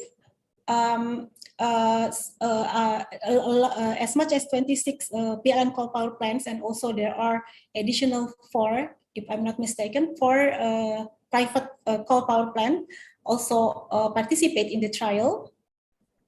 And the MEMR introduced a cap for the 3 groups of power plants. And based on this cap, each power plant can calculate how much the emission allowance that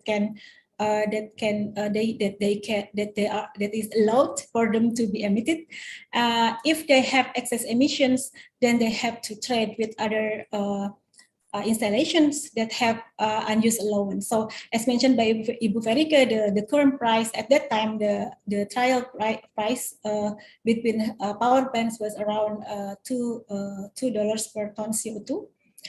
Besides using trading allowance between installation, there was also offset. Yeah, I think in EU also this is used to be quite a lot of portion of offset, but I think in phase 4 of the EU ETS, the offset from from credit like CDM is no longer is not allowed, and maybe speakers from the Netherlands can correct me if I'm wrong. So we also some of coal power plant also purchase credits from carbon credits from renewable energy that has issued carbon credits through a voluntary carbon standard or verified carbon standard. And also there is a national mechanism that was established by the Ministry of Energy that it is possible for us to for the renewable energy power plant to issue a certificate of emission reductions from the government. So they can claim emission reduction from their renewable energy, and the government will verify and then issue the certificate. So this certificate can be used as for the emission offset from the coal power plant to the renewable energy power plant. I think this one I can skip concerning the time. So maybe I will. I think that will be our first answer, Bu Metia, for your questions. Yeah, and maybe just elaborate a little bit. Thank you very much first for the explanation. I will come to the Netherlands speaker to just give comments on that. What do you think? How similar or different it is compared to EU ETS based on your opinion? But before that, the challenges, right? Because you have plans, you have roadmap, but what can you see already as the challenges in implementing this? Is it more like compliance, monitoring, or where does it lie? So regarding the challenges, I think because this is the first phase, we just had the trial, and then know that we already will have, like, in the next less than 1 year, we will have to do it as a compliance basis, because before we expect that it will be happen in 2024, because according to the regulations regarding the economic instrument for environment, it was stated that the emission trading scheme should be there by 2024. So we were expected that it will be happen at that time, but now we have to make it happen like next year. So what still become our concern is regarding the cap of the emission itself, because what I saw to you earlier, it is the cap for the trial phase. So we don't know yet what will be the cap for the next year in April. It should be determined by the government before April, but then we will have like a very short time to anticipate that, because the budget for, I think the power plant has to make the budget plan at this moment, at this year, for the next year. But the budget plan for this tax still have to, like, based on the emission cap during the trial, because we don't know yet what is the cap for the next year. And then maybe from the EU can also explain regarding the MRP. Is it introduced before the ETS implemented, or at the same time? Because I think in Indonesia, then we already have, like, the reporting system to the Ministry of Energy, but we don't have like independent verificator for our report. So I understand, because I think 2 weeks ago I was participated in the training from the government of the Germany, when they say about the ETS and also how the ETS in German, and they say that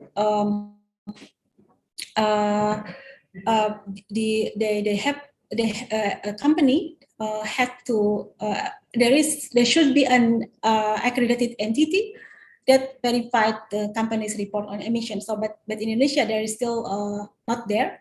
And I think this is because the regulations also, the regulation that is already there is on the very high level regulation, not technical regulation. Bukarike mentioned that this regulation will be coming soon.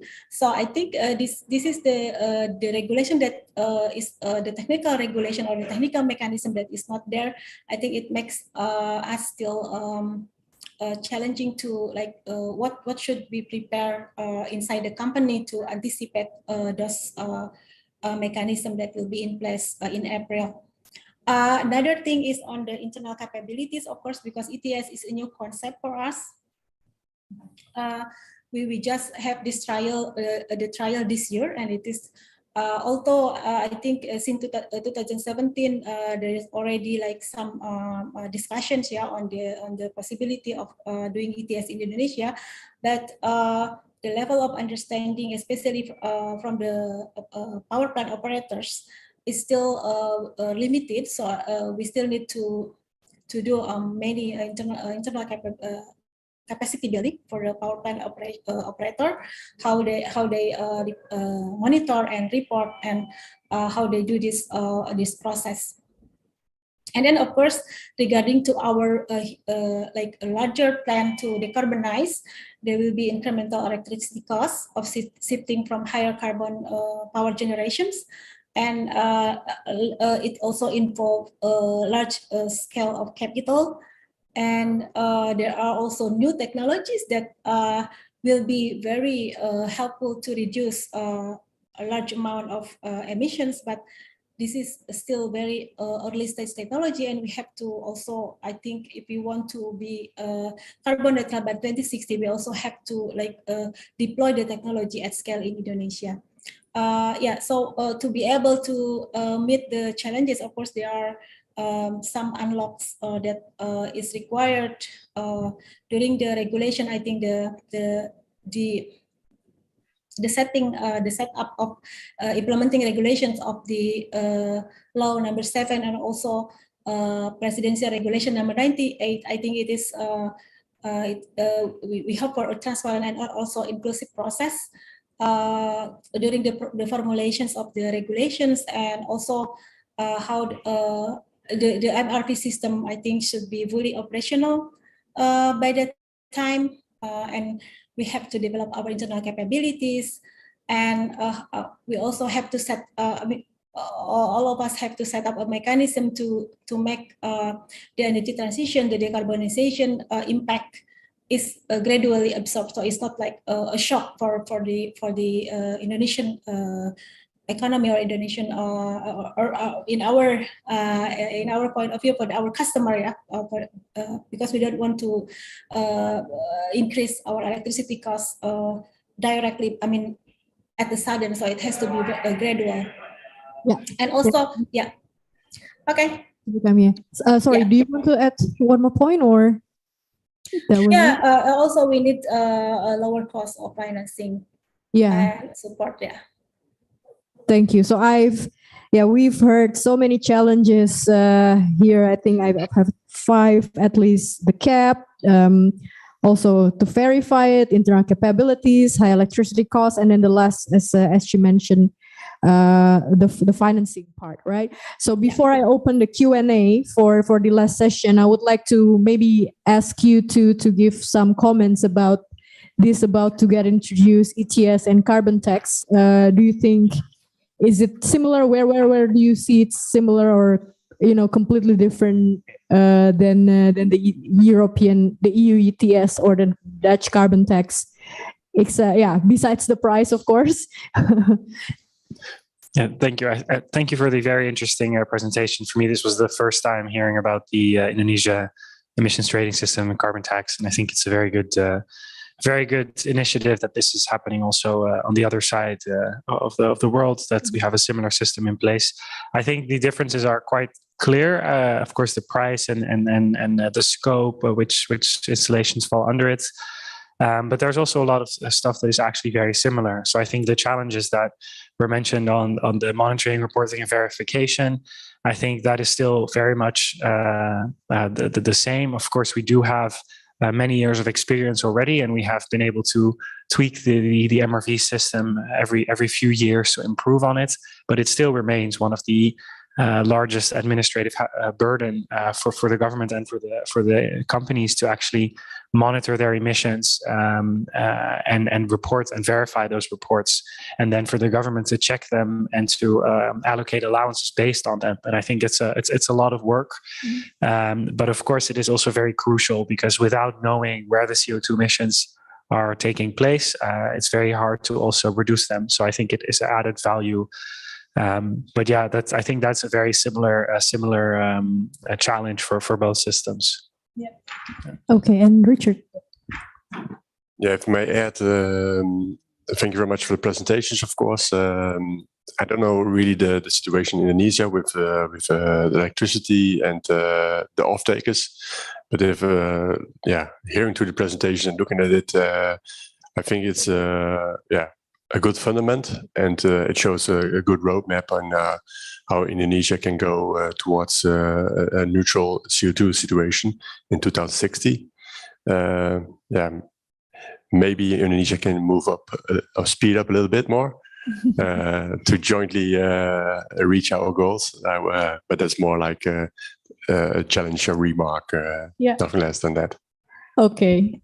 So speed up. I know it's a challenge already, and to speed up, I would be happy to see Indonesia in the forefront. But let's see. I wish the best, and thanks again, Ibu Ferika and Ibu Kamia for the presentation. We have so many questions here already for the four of the speakers. So there will be a lot of chance that you will need to still answer a lot of questions here. So, so maybe first let me ask Ibu Kamia and Ibu Ferika, while preparing the Indonesian carbon pricing scheme, did you also take into account any insights and feedback from the Indonesian industry players? How can you ensure not only the state-owned, but also the private sectors will comply to this policy? I think that's a very good question. Maybe Ibu Ferika, you want to start? Yeah, actually, we are still discussing about what should we do, what will be the mechanism and the arrangement. So it is difficult to answer, but actually, we on tariff, we are now discussing about how much that make the industry will interested in the scheme. And beside the arrangement on the trading and also the tax, we preparing like a companion policy to make and to help the especially power generation sector to shift their investment from fossil fuel base and to the renewable energy. And beyond that policy, I think we are still discussing. So I'm sorry, I cannot answer it beyond what we have already discussed in the government yet. But the involvement of the private sector and also the other stakeholders, of course, is very important. And we realize that in designing the mechanism and arrangement, the one who will be the subject in the market are very important. And in the development, we will of course create engagements with all the stakeholders, including the private sectors. Okay, so now it's still in discussion, if I understand correctly, but then we will also have like a companion policy regulation to make sure the private sectors can also, be in line in it, right? Any addition from Ibu Kamia? Yeah, maybe before to that, I would just like to respond regarding the if Indonesia can be sooner than 2060. Yeah. So actually, from the document that Indonesia already submitted to the UN, it says that 2060 or sooner. So in the context of the power sector, our exit from coal is planned. The maximum is in 2056 because we have the current contract with the private sector. But if there is support, like financial support, we can make it earlier. There is a mechanism, so-called energy transition mechanism. So recently during the COP26, PLN has signed MOU with the Asian Development Bank to do the full feasibility study on how to retire coal earlier. So there will be some financing mechanism that we can do to make it happen. So if it is happen, the support is there, then it is possible to be carbon neutral earlier than 2060. Regarding the how to make private sector compliance, I think what have been done by the Ministry of Energy during the last 3 years. As I mentioned before, since 2017, we have started talking about emission trading, cap and trade system. And PLN always be involved by the Ministry of Energy. So that's why when we have the trial, we had the trial this year even before the regulation were in place. So I think as long as the socialization or the capacity building and the engagement with the private sector are in place and conducted as what has been done by the Ministry of Energy and also the Ministry of Finance, before the regulation were issued, I think the private sector will have time to prepare and will have time to prepare and then will be able to comply with the regulations. Thank you, Ibu Kamia. And we also have two more questions for Paul and Richard. The first one is, how can the Dutch government finance the budget of the carbon tax system, providing subsidy, building infrastructure, etc.? So probably it's for Paul. And the next question, I think I will tell later after you answer it. Yeah, I think it's a very valid question again, very relevant also. This discussion is still ongoing.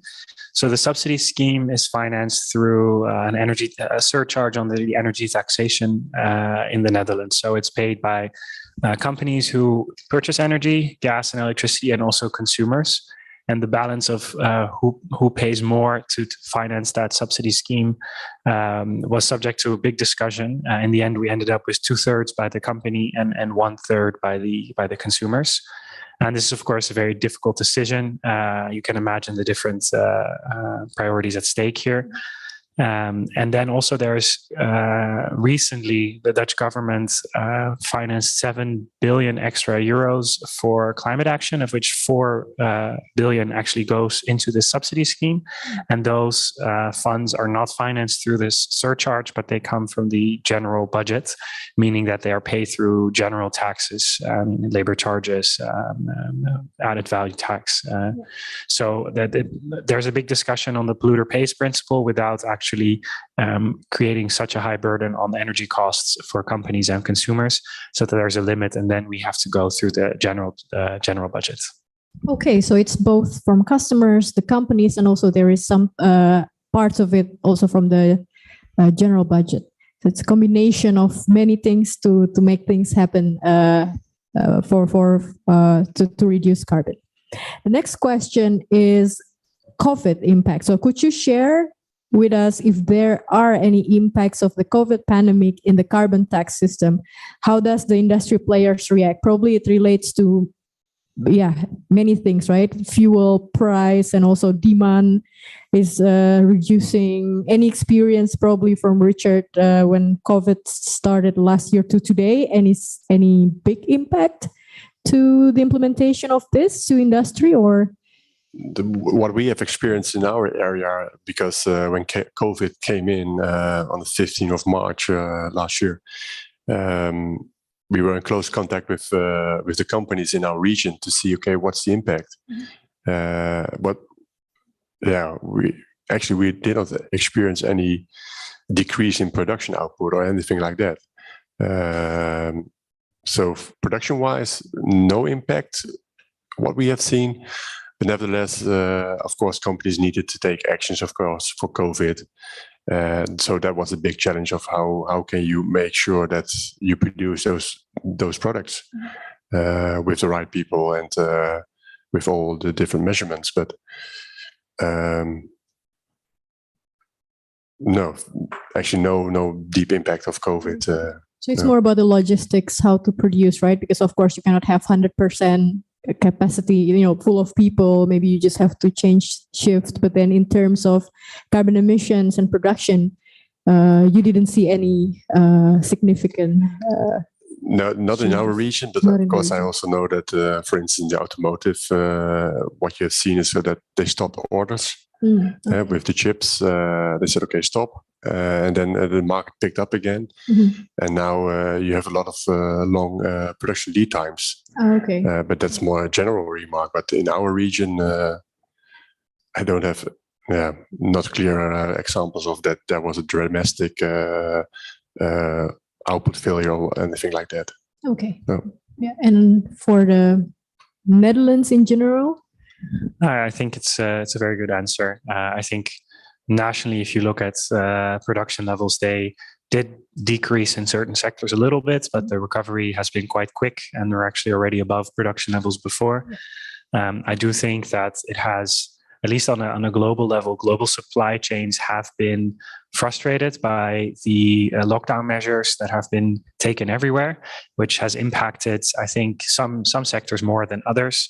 And in a certain way, the energy crisis that we see right now also was exacerbated a little bit through the COVID crisis, through many different avenues. So I think the high energy prices did really have a huge impact on industry, or are still having a huge impact. So, but it's not a one-to-one link. Okay, all right. So we still have time for one more question. Audience want to have please, Pak, for the last question.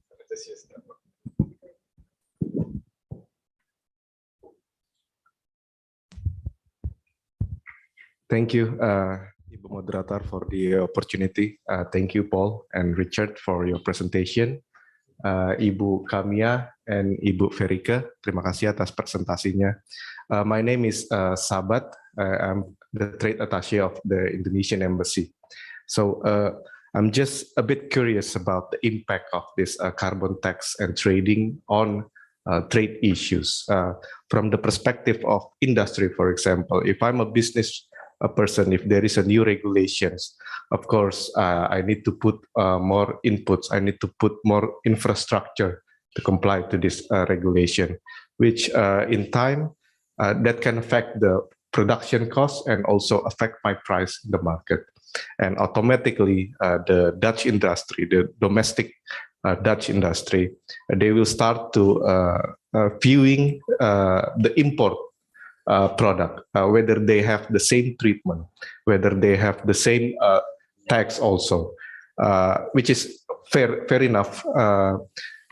Then, Paul, you mentioned that there is a new implementation of CBAM, the carbon border adjustment mechanisms, which would tax the import products from outside the Netherlands. What I'm asking is there any consideration from the Dutch government, because you are trying to make this a level playing field, but unfortunately, the country that export their products to the Netherlands is not also in the same level. Like there is also a developed country which can, comply with the regulation, but the developing country and the least developing country is also quite difficult if you starting to impose the carbon tax for their export products, because in times it's also, a bit contradictory to the GSP regulation that EU is also giving some easiness for the developing country and also a least developed country to export to the EU, also to the Netherlands. So there is a bit contradictory regulation. In one part, the Dutch government imposed the carbon tax. On the other part, they are trying to help developing country to come, their products to come to the Netherlands. That's my first question. And the second question is, maybe Paul can address this, or also Ibu Verike, that Indonesia right now is also implementing the carbon tax and trading system also. Quite similar with the Dutch government right now. Is there any mechanism between countries that already implement this kind of regulation to avoid, double carbon taxation? If the Dutch government impose the carbon tax for the import product from Indonesia, they already tax in Indonesia. So there are double taxation, which in the end create difficulties for the industry, both in Indonesia and the Netherlands, and also the end consumers will pay more price for the products they consume. Thank you. Thank you, Pak. Good question. First, on fairness, right? You're protecting the EU, but how about other countries? That's the first question to you. And second is the mechanism to avoid double taxation. I think the points you raised are very, very valid, and it's a very difficult question to answer as well, because on the one hand, we do see the climate change happening faster and mitigation efforts lacking. There's a big gap between the two. So we do need to amp up the efforts. So the European Union has decided to increase the efforts, and many other countries have done as well. But on the other hand, we also need to protect our industries in the EU. And on the other hand, we need to help other countries as well. So we have increased our climate financing as the European Union, and we are also having a lot of other discussions with other countries to help them in their efforts. So I think it's a little bit of a push and pull. It's a little bit contradictory. I wouldn't say that. I would just say that we're trying to find a balance between how far can we push and where can we pull. So I agree with most of the dilemmas that you presented there, and I think it will be an ongoing discussion on how to move forward with measures like these happening across the world. And on the second question on avoiding double taxation, this is a bit of a technical question that I will elaborate on. Is the proposal for the carbon border adjustment mechanism has a correction for domestically paid carbon taxes, meaning that you only have to pay for the difference between the pricing when you're importing. So let's say in Indonesia the price at one point is $10, and in the EU it would be still around 80. Then the importer would have to pay $70 additional. So the level playing field within the EU is still at the same taxation level without it being double. So we do think that this actually helps companies within the EU industry, so they always know which price to pay, whether or not they're paying on an imported product or domestically produced products. Okay. Oh, that's quite a straightforward math, right? Just to see the delta basically from one carbon one carbon tax to the others. All right, Ibu Verike and Ibu Kamia, any addition to that question from Indonesia perspective, or you think it's clear already from what Paul has just answered? Yeah, from the government of Indonesia perspective, we see that we still wait and see on the CBM initiatives, because I think it is fair enough in certain level, but we see that it will cause also, it has to face some problems on the level of playing field, and also maybe the regulation on discrimination on trade. And so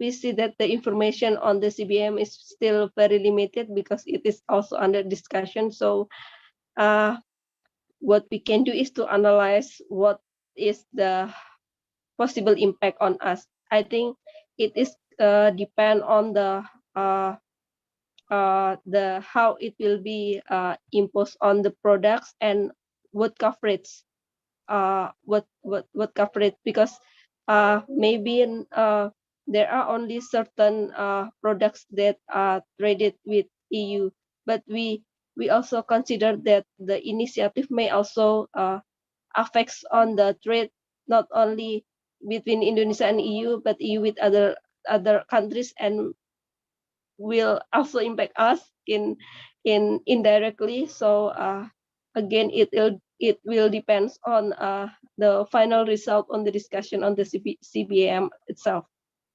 Thank you, Ibu Mutia. Thank you, Ibu Ferika. Ibu Kamia, any additional remarks? Yeah, I think Bu Ferika already explained in the perspective of the government. What we see from PLN, I think because PLN also have the carbon credits, yeah, and we offer the carbon credits to private sector, and we see that more companies are requesting this credit. So I guess maybe there is something to do, or some relations with the CBAM, probably. I guess because we receive more requests from industry on carbon credits. Yeah. Thank you. So I think that was all questions for today, and also the sessions, both the first session and the second session. Many thanks to all speakers. Many thanks to Paul van Baal for your presentation, answers, enthusiasm, also from you, Richard Middle from Groningen Seaports. Many thanks for Ibu Ferika Indah Arika from Kemenkeu, and also Ibu Kamia Handayani from PLN. I hope this session is fruitful, that you can learn a lot of things from this session, and also to bridge the insights and also the knowledge sharing between Indonesia and the Netherlands. And I hope, that we can see you again next year, hopefully for the next webinar. And until then, please stay safe and healthy. Mutia, I'll give it back to the MC to close the webinar. Thank you.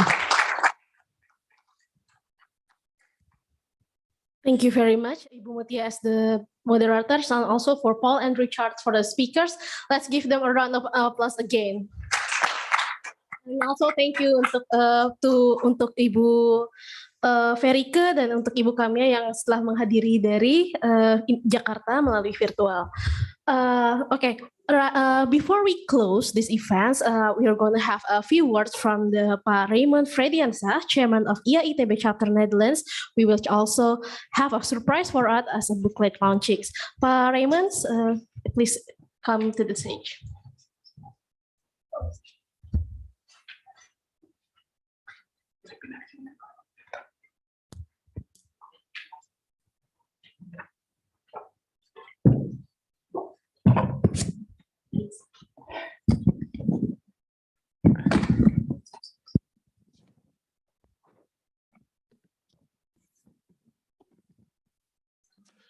Thanks for the time and opportunity. First of all, I would like to say thank you. I think we really had a very nice discussions today. It was very interesting. I think we learned a lot, and hopefully then we can bring up this to Indonesia as well, these learnings. As it is already lunchtime, I will try to make it as short as possible. Good afternoon, everybody. Distinguished Ambassador of the Republic of Indonesia to the Netherlands, His Excellency Bapak Mayervas, distinguished speakers both in the Netherlands and in Indonesia, especially also for the speakers who really came from The Hague probably, and also from Groningen to be able to attend this event together with us over here in this location. Distinguished INTPF committees and participants, distinguished ladies and gentlemen, I am very happy and honored to address this remark at the closing event of INTPF this year at this beautiful venue in Utrecht. INTPF, Indonesia, the Netherlands Technology Partnership Forum, has been set up as a multi-year collaboration project between IAITB Netherlands and Indonesian Embassy in The Hague. And this year it is also fully supported by Energy Academy Indonesia. I see that the representative of Energy Academy Indonesia are here together with us as well. This year we chose the topic of sustainable energy as the focus of INTPF 2021, and we had the main theme of bridging the gap and harnessing sustainable energy. We started with INTPF Symposium in December last year as an opening event addressing experience-based learnings from ongoing initiatives and collaborations between Indonesia and the Netherlands in this area. Lessons learned about gaps, challenges, hurdles, opportunities in establishing partnerships in sustainable energy businesses in Indonesia were shared and discussed in that symposium. As a follow-up to that symposium, several discussion online webinars and web talks were organized this year to create further opportunities and learnings by zooming into selected topics in sustainability and sustainable energy technologies. 5 series of webinars were successfully held this year with varying emerging topics in renewable energy sectors, specifically hydrogen technology and economy, ocean battery and energy storage, and electric vehicle charging. In the 4th webinar, we also organized an interesting discussion session on energy efficient data centers using immersion cooling technology. Bear in mind that besides renewable energy implementation, energy efficiency measures are the next important mitigation for CO2 emission reduction globally. And as the closing webinar of this year, we have just followed and finished a very nice discussion on how the carbon tax and trading systems may help industries and companies in reducing their carbon footprint. All these webinar series cover the learnings and opportunities from both countries, the Netherlands and Indonesia. To capture and highlight all the learnings from these INTPF events done this year, we summarized them in the form of a booklet that is available. I think you've seen all this booklet as well in front of you for the participants here. You can read it there. You can also bring that home. We also have online of this booklet available, and I think we have the link. Maybe the operator can share the link of the INTPF booklet that you can download. You can also view online digitally. I am very hopeful and also confident at the same time that this collaboration technology forum will highly contribute to future potential research collaboration, investment deals, and long-term partnerships between Indonesia and the Netherlands in the years to come. To conclude my remarks, I would like to express my sincere appreciation and thanks to all organizing committees of INTPF for their great effort and excellent teamwork, that despite the challenge of the global pandemic situation, these programs were successfully held this year. Also, my sincere gratitude to all collaborating and supporting partners, Indonesian Embassy in The Hague, ECADIN, and IAITB in Jakarta. And last but not least, to all stakeholders and speakers who have greatly contributed to these INTPF programs, I thank you. And I wish you all a good rest of the day in the Netherlands and a good evening in Indonesia. See you in the next INTPF events in 2022. Stay healthy and strong. Thank you. Thank you, Pak Raymond. And that's a wrap to our sessions, to our event today. And so we are hopeful that these discussions, not only these webinars, but also the previous webinars, can be a trigger for a future cooperations between Indonesia and the Netherlands, especially in sustainable energy sectors. So I am on behalf of the embassy and IAITB and all the organizing committee. I would like to say thank you very much for all the speakers, for the moderators, and also for the participants, whether you are participating through here live in the thread or also via Zoom and also YouTube. We are thank you very much for your participations, and we are looking forward for further discussions. So you all can also download the INTPF booklet, and the links will be provided by the committee. So that's a wrap, and I would like to say thank you, stay safe, and stay healthy. Goodbye. That's it.